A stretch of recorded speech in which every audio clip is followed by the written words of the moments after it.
Yeah, I've been a CEO before and I've had fun doing the CEO roles and been an executive. I started at the bottom in my career as a trainee and I ended up at the top being a CEO. So it's really fascinating to play the role that I'm playing and to be asked to be chairman of a great company such as Aspen. It's a company that I admire. It's a company that's on top of its game.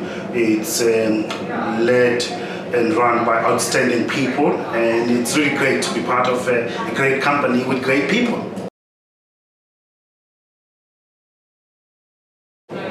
Yeah, I remain very bullish and optimistic, but having said that, I'm alert to the challenges and the headwinds that are out there.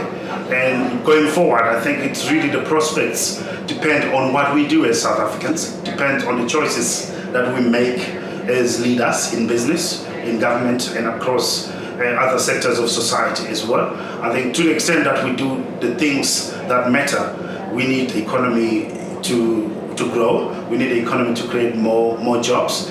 Then we have to do the right things to be able to grow the economy, create more jobs, and really offer hope to many people that are outside of mainstream economic activity.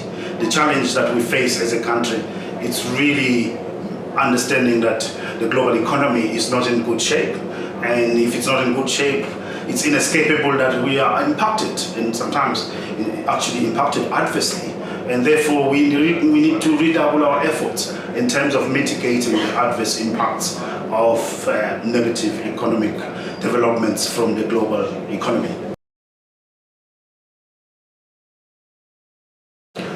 We need a tangible sense of common purpose between leaders in government and leaders in business. We need to put South Africa first.